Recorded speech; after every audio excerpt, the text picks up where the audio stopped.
राम राम सा नमस्कार साथियों। जेवीपी मीडिया ग्रुप की ज्ञान गौरव यात्रा में आज हमारे साथ हैं श्री बहादुर सिंह जी राठौड़ साहब, जो भारतीय पुलिस सेवा के अधिकारी रहे हैं। 1982 में आरपीएस ऑफिसर के रूप में पुलिस सेवा में करियर शुरू करने वाले राठौड़ साहब राजस्थान के विभिन्न इलाकों में deputy SP, additional SP, SP और डीआईजी के रूप में कार्य किया। और इसी सेवा काल के दौरान आपने मुख्यमंत्री राजस्थान के साथ कार्य किया। इसके साथ ही भारत के माननीय उपराष्ट्रपति जी के पीएस रहे और संयुक्त राष्ट्र संघ के शांति मिशन में भी आपने 1 वर्ष कार्य किया है। ऐसी बहुत सारी अनगिनत उपलब्धियों के साथ में बड़े सादगी और सरलता का यह व्यक्तित्व में बहुत प्रभावित करता है। तो आज हम जयपुर में कानोता बांध के किनारे कानोता कैंप के इस परिसर में साहब से बात करते हुए बहुत गौरवान्वित हैं। सर, आपका एक स्पेशल इंटरव्यू में बहुत बहुत स्वागत और अभिनंदन। Thank you. जिस तरीके से बहादुर सिंह जी राठौड़ एक गांव में जन्मे जाए, एक विजन कहते हैं होनहार वीरवान के होत चेकने पात, किस तरीके से बाल मन में ऐसी जिज्ञासा थी कि आगे चलकर पढ़ेंगे, लिखेंगे, अफसर बनेंगे, देश और दुनिया में जाएंगे? देखिए, वैसे तो इंसान जन्म लेता है तो वो एक बिना पतवार की नाव में सवार रहता है। और ये चीज़ें तो आजकल के बच्चों की तो अवेयरनेस बहुत ज़्यादा है, तो उनको आप 6-7 के बच्चे को पूछो तो वो बता देता है कि मुझे क्या बनना है। बट हमारा जन्म 1955 में हुआ, तो उसके बाद में बड़ी विकट परिस्थितियों में गांव में जिस तरह से पढ़े, 8th क्लास तक गांव में पढ़े। मेरे फादर फौज में थे, वो 66 में रिटायर होके आ गए। फिर उनको बाय द वे जोधपुर में चौपासनी स्कूल में जॉब मिल गया, तो हमें जोधपुर ले गए, तो वहाँ भर्ती करा दिया। तो वहाँ मैंने 11th किया, स्कूल से टॉप किया स्कूल को। फिर मैंने बीएससी की Lachoo memorial college of science से, वहाँ भी मैं गोल्ड मेडलिस्ट रहा। तो मेरा एमएससी में एडमिशन हो गया, तो केमिस्ट्री में एमएससी कर ली। तो एमएससी करने के बाद मुझे सीएसआईआर की स्कॉलरशिप मिल गई, तो मैंने पीएचडी ज्वाइन कर ली। और उसी बीच मुझे रिसर्च कम टीचिंग जॉब मिल गया यूनिवर्सिटी में, तो मैं 4 साल तक वहाँ मैंने एमबीए इंजीनियरिंग कॉलेज में केमिस्ट्री भी पढ़ाई। इसी बीच मैंने पीएचडी की। फिर यूनिवर्सिटी में हमारा फाइनली सिलेक्शन हुआ नहीं एज ए प्रोफेसर्स वगैरह में, और वहाँ आगे मुझे कोई स्कोप नज़र नहीं आया। तो फिर मैंने एडमिनिस्ट्रेटिव सर्विसेज की तरफ ध्यान दिया। इंडियन फॉरेस्ट सर्विस का एग्ज़ाम दिया 79 में, वो क्लियर हो गया था, लेकिन फाइनल सिलेक्शन नहीं हुआ। फिर मैंने ये स्टेट सर्विस का एग्ज़ाम दिया, तो इसमें मैं आरपीएस में सेलेक्ट हो गया। तो बहुत ज़्यादा मैं ईमानदारी से कहूँ तो ऐसा कोई कभी सोचा नहीं था, प्लान नहीं था। बिल्कुल 180 डिग्री स्विच ओवर हो गया मैं साइंस में पीएचडी करके। और जब पुलिस में भर्ती हुआ तो लोग मेरे पे हंसते थे। पीएचक्यू में बड़े अफसर सोचते थे कि ये पता नहीं किस नीयत से यहाँ आया है, और पूछते तुम यहाँ क्यों आए हो, इतने पढ़े लिखे इंसान। I believe I was the first PhD who joined police. तब तक उसके पहले कोई पीएचडी धारी पुलिस में नहीं था। लेकिन मैं तो जिस बैकग्राउंड से आया था, ग्रामीण परिवेश से और बिल्कुल हम्बल बैकग्राउंड से, तो हमारे लिए तो ये चीज़ें कोई मायने नहीं रखती थी कि ये सब करने के बाद में क्या करना चाहिए। हमारे तो 1250 रुपये की जो सैलरी थी वो हमारे लिए बहुत बड़ी सैलरी थी, और हम तो उसमें ही खुश थे। तो सर, जिस तरीके से आपका बर्थ नागौर ज़िले में हुआ, चौपासनी जो बहुत आज भी बड़ा प्रतिष्ठित इंस्टीट्यूट, पिताजी की वहाँ जाने की वजह से आप रहे, तो जिस तरीके से गांव से आप चौपासनी, उसके बाद में जैसा आपने अलग अलग जगह टॉप किया, पुलिस सेवा जो बिल्कुल साइंस बैकग्राउंड से आप टीचिंग से सीधे पुलिस में आए, तो जैसा आपने बताया कि एक रोचक भी था और अलग नज़रिए से देखने वाली थी। लेकिन उसमें जिस तरीके से आपने उधर टॉप और गोल्ड मेडलिस्ट रहे, पुलिस की वर्किंग को किस तरीके से आपने एडॉप्ट किया और उसको फिर इजी गोइंग आपने स्मूथ आगे बढ़ाया? एक्चुअली पुलिसिंग में लॉ का इम्प्लीमेंटेशन तो होता ही है, बट साथ में ये कॉमन सेंस का सब्जेक्ट है। और जो ग्रामीण परिवेश के लोग होते हैं, पढ़े लिखे या अनपढ़ भी हो, तो उनको एक उनमें कॉमन सेंस का लेवल थोड़ा ठीक ठाक होता है, समझ होती है उनको आम इंसान के दुख की, तकलीफ़ की, दर्द की। तो वो ऐसी सेवाओं में ज़्यादा सफल मैंने देखा है, मेरा एक्सपीरियंस है कि वो ज़्यादा सफल रहते हैं, क्योंकि वो उन परिस्थितियों से गुजरे हुए लोग होते हैं इसमें।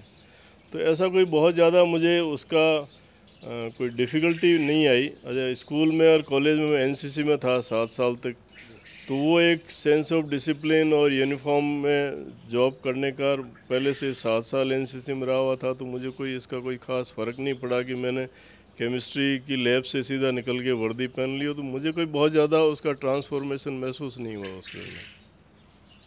जिस तरीके से आप पुलिस के ऑफिसर के रूप में ट्रेनिंग के बाद में राजस्थान के अलग अलग हिस्सों में आपका पदस्थापन रहा है, तो वो पदस्थापन के स्थान और वहाँ की कार्यशैली और वहाँ से कुछ सीखने का जो भाव वो कैसा रहा?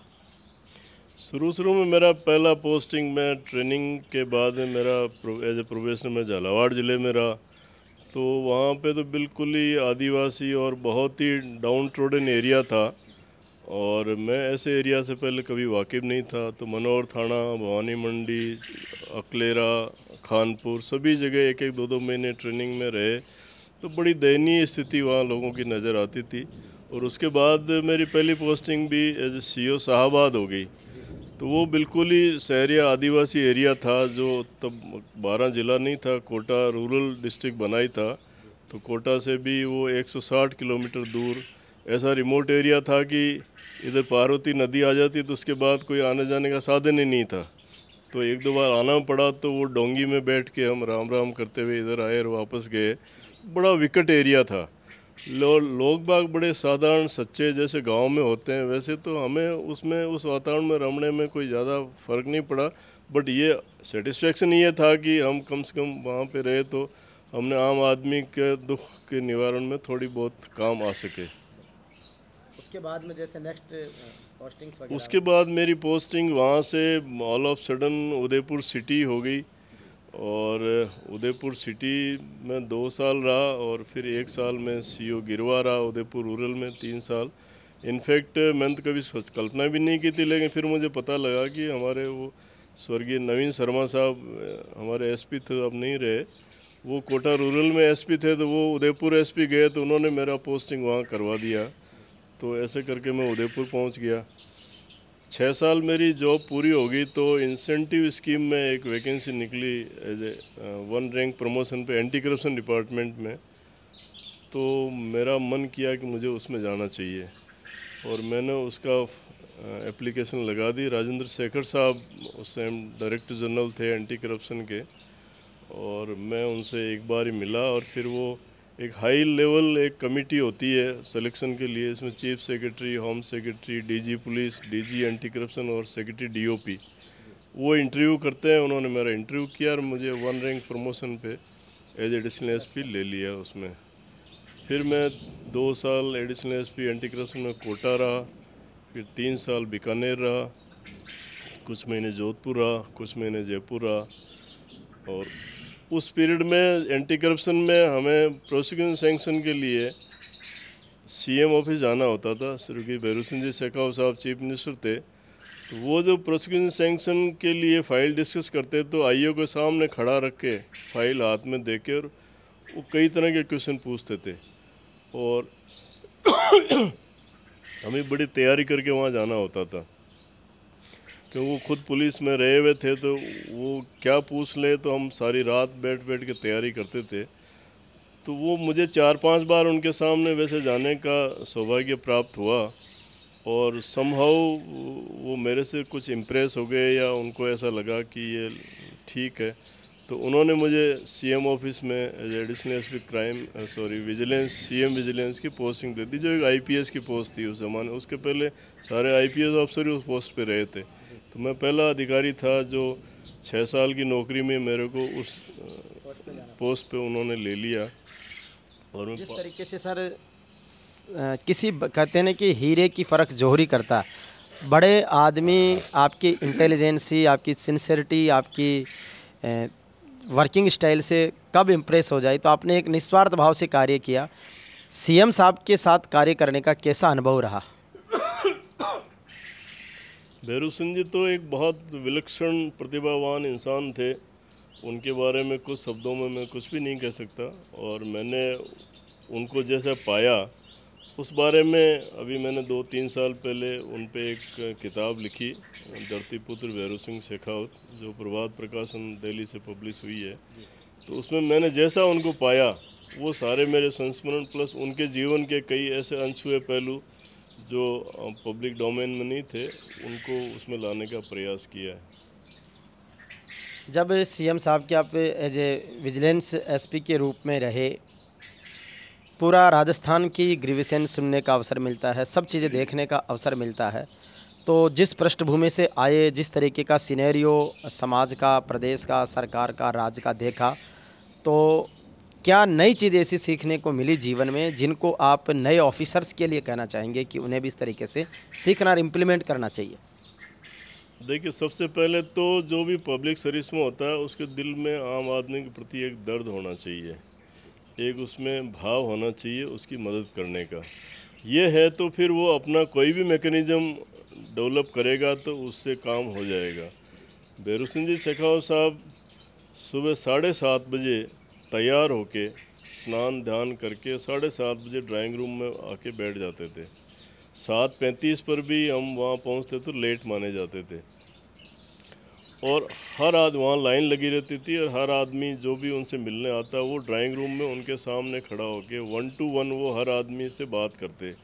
वो ऐसा नहीं कि कोई बैरिकेड लगा दिया और पब्लिक से एप्लीकेशंस ले ली और पीछे पकड़ाते रहे और चले गए, वो कतई नहीं था।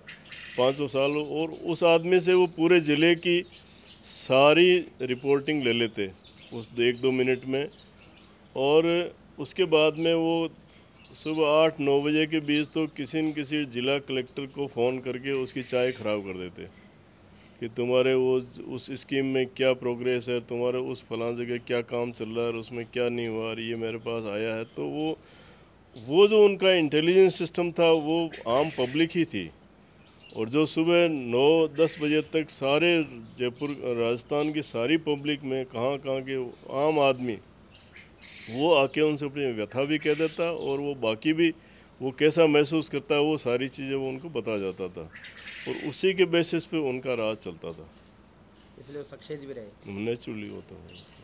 अच्छा, इसके बाद में सर जब आप एसपी बन गए तो अलग अलग ज़िलों में एज ए एसपी काम किया होगा, एक आपका यूएनओ का मिशन भी साल भर का रहा, तो उसके बारे में?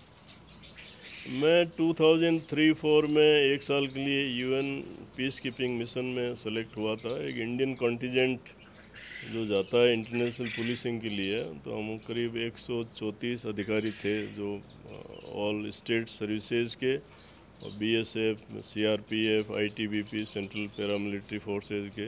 एक यूएन की टीम सेलेक्ट करती है, firing, driving test, English speaking, ये सारे 3-4 टेस्ट लेके, और तो मैं यूएन में मिशन में कोसोवो जो यूगोस्लाविया का एक छोटा सा प्रांत बन गया था, जहाँ पे अल्बेनियन मुस्लिम्स और सर्बियन क्रिश्चियंस के बीच में कॉन्फ्लिक्ट था, वहाँ हमने जो फ्लैश पॉइंट था मित्रोविचा उसमें काम किया, वहाँ पे रीजनल कंट्रोल रूम में और हमारे साथ में नाटो फोर्सेस की Belgian army, French army, Russian army और अमेरिकन आर्मी, इन लोगों के साथ भी हमें काम करने का अनुभव मिला उसमें।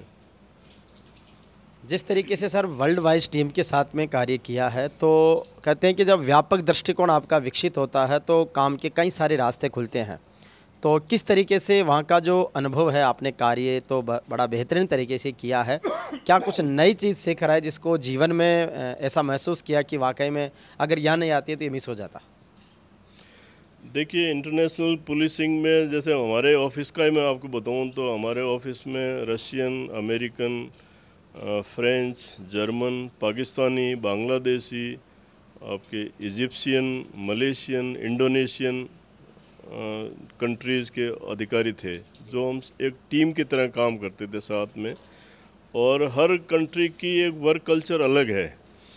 मैंने ये पाया कि पाकिस्तान और इंडिया की वर्क कल्चर लगभग सिमिलर है, पुलिसिंग का जो तरीका है और लगभग वही, और इवन मलेशिया में भी वही, अपने यहाँ जो कोड चलता था आईपीसी, सीआरपीसी, वही इन कंट्रीज में था। मलेशिया में वही था, वहाँ भी 302 का मतलब मर्डर ही था, क्योंकि वो ब्रिटिश कॉलोनीज जो आज़ाद हुई थी उसमें लॉज सिमिलर थे। बट यूरोप का और जो डेवलप्ड कंट्रीज है उनके कंसेप्ट बिल्कुल अलग थे। उनमें जो बेसिक डिफरेंस है पुलिसिंग में और सीआरपीसी के जो प्रोविज़न अपने यहाँ लागू होते हैं, वो सबसे बड़ा डिफरेंस ये है कि उन कंट्रीज़ में पुलिस ऑफिसर के सामने दिया हुआ बयान डायरेक्ट कोर्ट में एडमिट होता है, उस पर कोई वापस दोबारा कोर्ट में एग्ज़ामिन नहीं होता। और हमारे यहाँ पे पुलिस ऑफिसर के सामने दिए हुए बयान को कोर्ट नहीं मानता और उसको दोबारा एग्ज़ाम करते हैं। और यही हमारे न्याय व्यवस्था की सबसे बड़ी दुर्गति हुई है, जिससे कोई साधारण मुकदमा भी 20-25 साल तक उसका निस्तारण नहीं होता, क्योंकि पूरी की पूरी ट्रायल वापस कोर्ट में होती है। ये पूरे यूरोप में या इंग्लैंड में या अमेरिका में यह सिस्टम नहीं है। वहाँ पर आपने जो पुलिस ऑफिसर ने अपनी फ़ाइल बना के और जो प्रोसिक्यूटर को दे दी, उसने कोर्ट में सबमिट कर दी, तो जो उन्होंने बयान लिए हैं उन सब बयानों को एज सच एडमिट किया जाता है। केवल डिफेंस की ट्रायल होती है और वो विदिन 1 मंथ 2 मंथ 3 मंथ उसका ट्रायल होकर फैसला हो जाता है। ये एक बहुत बड़ा बेसिक डिफरेंस है इन चीज़ों में। उसके बाद में सर आप जो अलग अलग ज़िलों में एसपी रहे, उनका कैसा अनुभव है? मैं ज़्यादा फील्ड पोस्टिंग में तो नहीं रहा। एक जयपुर रूरल में एडिशनल एसपी रहा, अजमेर में रूरल में एडिशनल एसपी रहा, फिर आईपीएस में प्रमोशन होने पे मैं एसपी सेंट्रल स्टोर था, प्रिक्योरमेंट पूरे राजस्थान का देखता था पुलिस का पीएचक्यू में, तो उस पर ही मुझे कंटिन्यू करवाया उस प्रमोशन होने के बाद भी। और फिर मैं एसपी इंटेलिजेंस रहा, फिर यहाँ आरएसी में 2-3 जगह कमांडेंट रहा, फिर जयपुर रूरल एसपी रहा 1 साल तक, 1-2 महीने में अजमेर एसपी रहा, फिर मेरा प्रमोशन हो गया, मैं डीआईजी बन गया, तो आरएसी में पोस्टिंग थी, फिर 2015 में मेरा रिटायरमेंट हो गया। इस बीच आप भारत के माननीय उपराष्ट्रपति, जो पहले राजस्थान के मुख्यमंत्री भी रहे, भैरव सिंह जी शेखावत, उनके साथ भी देश की राजधानी में आपको as a PS2 vice president of India रहने का मौका मिला। तो उसमें पूरे जो संवैधानिक प्रक्रियाओं को देखना, समझना, तो वो किस तरीके का अनुभव था? वो एक बड़ा नायाब अनुभव था। शेखावत साहब जो उपराष्ट्रपति थे उस वक्त मैं यूएन मिशन में चला गया था पहले। वहाँ से आने के बाद उन्होंने 2005 में मेरे को वापस वहाँ दिल्ली बुला लिया और मैं PS2 वाइस प्रेसिडेंट मुझे अपॉइंट किया। वो जो उनके राष्ट्रपति चुनाव होने तक मैं उस पद पे रहा वहाँ पर। तो उसमें हम पूरे भारत के बड़े नेता, चीफ मिनिस्टर्स, गवर्नर्स, मिनिस्टर्स वगैरह भी वहाँ आते थे और हम डिफरेंट प्रोग्राम्स में भी पूरे हिंदुस्तान में एवं बाहर भी कई कंट्रीज़ में गए। तो एक बहुत ही अलग नायाब उसका अनुभव था उसमें। रिटायरमेंट के बाद की किस तरीके की लाइफ है? खूब सारे काम किए समाज के लिए, विभाग के लिए, मानवता के लिए। अब आप जहाँ अभी रह रहे हैं, जो मैं देख पा रहा हूँ कि एक बिल्कुल पूरा नेचुरली जो सिनेरियो है उसके बीच में, तो रिटायरमेंट के बाद की किस तरीके की लाइफ है? लाइफ बहुत अच्छी है। मुझे रिटायर हुए 10 साल हो गए, 11वां साल चल रहा है। ये मैंने जिस ज़मीन पर हम बैठे हैं ये मैंने 96 में ली थी। तब ये डैम बनने की बातें चल रही थी, तो मुझे थोड़ी जानकारी थी, तो मैंने यहाँ ज़मीन ख़रीद ली। बड़ी सस्ती सी मिल गई थी उस ज़माने में। और रिटायरमेंट के बाद फिर मैंने अपने ही तरीके से सारी स्टडी करके और ये मन में सोचा कि एक छोटा मोटा रिसोर्ट यहाँ बनाया जाए। तो मुझे जो मुझे पेंशन फंड मिला था उससे मैंने 7 कमरे और एक ये स्विमिंग पूल बना के स्टार्ट किया था। फिर 1-1.5 साल के बाद मैंने 7 टेंट लगाए। तो वो 14 की इन्वेंट्री पे मैंने 3 साल तक इसको चलाया। और जो मुझे ये आत्मविश्वास हो गया कि ये चल सकता है, उसके बाद फिर मैंने फाइनेंस जगह अरेंज करके और ये एक बिल्डिंग बनाई। अब मेरे इसमें करीब 50 रूम है, 2 बैंक्वेट है, वाटर पार्क है और एक सेल्फ सस्टेनेबल यूनिट है पूरी, और नेचर में है। इस पूरे रिसोर्ट में एक भी टीवी नहीं है किसी रूम में या कहीं पर भी। तो हमारा एक उद्देश्य ये भी है कि आम आदमी जो यहाँ आते हैं, गेस्ट आते हैं, तो उनको एक नेचर से कनेक्ट होने का एक सुनहरा मौका मिले। कि हम ये सोचते हैं कि वो रूम में तो केवल चेक इन के बाद में सामान रखे और उसके बाद फिर वो रूम बंद करके आ जाए, केवल सोने के लिए जावे। तो यहाँ पे हर टाइम बर्ड्स बहुत आती है, एक मैकेनिकल साउंड यहाँ कुछ भी नहीं आती, तो आदमी बड़ा एक्साइटेड फील करता है, नेचर में रहता है। या जिस कंपनी में आता है उस कंपनी में वो क्वालिटी टाइम इन्वेस्ट करता है, तो मेरे ख्याल उनका सेटिस्फेक्शन लेवल बहुत हाई रहता है यहाँ पर। तो ये सब चीज़ें सर आप सब में रहे, एसीबी में भी रहे, जहाँ पर कई तरह के प्रकरणों में आपने जो भी भ्रष्ट विभागीय अधिकारी कर्मचारी उनको रखा होगा। एक ईमानदार ऑफिसर्स की किस तरीके की ताकत आप महसूस करते हैं कि अपने जो ईमानदारी, जिम्मेदारी और बहादुरी, उसका जो सम्मिश्रण आप में देखने को मिलता है, तो ये जो ताकत है, ये ताकत कितना आपको सेल्फ सेटिस्फिकेशन भी देती है और आगे भी बढ़ाती है? देखिए, ये मेरे में है कि नहीं ये तो मुझे नहीं पता, बट आप जो चीज़ें बता रहे हो, ईमानदारी और ये दूसरा आपने क्या बताया, रेस्पॉन्सिबिलिटी और बहादुरी। बहादुरी, रेस्पॉन्सिबिलिटी, तो इनकी तो पब्लिक सर्विस में हर जगह ज़रूरत है। बेसिक रिक्वायरमेंट्स हैं। We are paid for that job. हम कोई भी सरकारी कर्मचारी या प्राइवेट में कहीं भी नौकरी करते हैं या सैलरी मिलती है, तो वो सैलरी इस एक्सपेक्ट के साथ ही मिलती है कि आप ये चीज़ें आप में होगी और आप ऐसा अच्छा काम करोगे, रिजल्ट दोगे। उसके बाद कोई रिश्वत खाता है, ये खाता है, तो वो उसकी बेईमानी है। बाकी बेसिकली तो इसी पर्पज़ से गवर्नमेंट ऑफिसर या गवर्नमेंट एम्प्लॉयज़ को लिया जाता है। तो ये तो हर आदमी में होने की एक बेसिक रिक्वायरमेंट है। इसमें कोई भी ऐसा नहीं है जो किसी को विलक्षण बनाता हो, बट चूँकि ये चीज़ें आजकल रेयर हो गई, इसलिए ऐसे लोगों की कदर भी डिपार्टमेंट्स में बढ़ जाती है। 10-20% लोग जो इस कैटेगरी के रहते हैं, उनको हमेशा इम्पोर्टेंस मिलती है, क्योंकि काम की कदर कभी ख़त्म नहीं होगी। और जो ईमानदारी से काम करते हैं, उनकी सब जगह कमी है, तो उनकी डिमांड खूब रहती है। सर, एसीबी के दौरान कभी ऐसे केस भी आए कि जो लोग कहते हैं कि बचाव में कि मुझे षड्यंत्र के या झूठा प्लान करके फंसा दिया, एसीबी में कभी ऐसी कोई भेदभावपूर्ण कार्यप्रणाली आपने महसूस की? मेरे सामने तो ऐसा कभी नहीं हुआ। और देखिए, कहने को तो हमारा जुडिशल सिस्टम है, वो न्याय प्रणाली यही कहती है कि आप हाँ ही मत करो। और अब मैं इसको आगे ले जाऊं बात को, तो हम तो भगवान कृष्ण के समय से भी ये चल रहा है कि मैया मोरी कसम तोरी मैं नहीं माखन खायो, बाल गोपाल मिल जबरन मुख लपटायो, कसम तोरी मैं नहीं माखन खायो। तो ये तो हमारी जीन्स में ही है। और फिर ये व्यवस्था है कि भाई हाँ तो आप भरो ही मत, किसी पे ढोल दो। ये जो हर लेवल पे होता है, इंटरनेशनल लेवल पे भी होता है, नेशनल लेवल पे भी होता है, सब जगह ही होता है। तो इसमें तो कोई ऐसा कुछ है नहीं। कॉमन मैन को, स्टूडेंट्स को, गार्जियंस को और जो नए ऑफिसर्स आपके पुलिस जॉब में आना चाहते हैं, उनके लिए आपका मैसेज?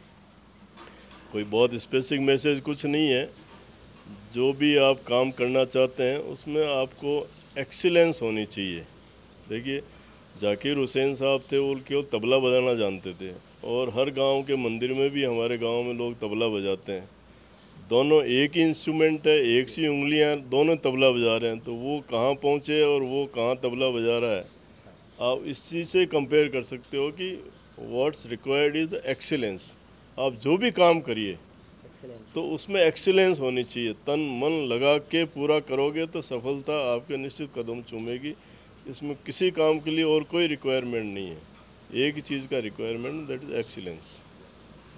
तो आदरणीय बहादुर सिंह जी राठौड़ साहब से जैसा व्यक्तित्व सुना हमने, वैसा पाया, और आपसे बात करके सर बड़ा अच्छा लगा। आपका बहुत बहुत धन्यवाद।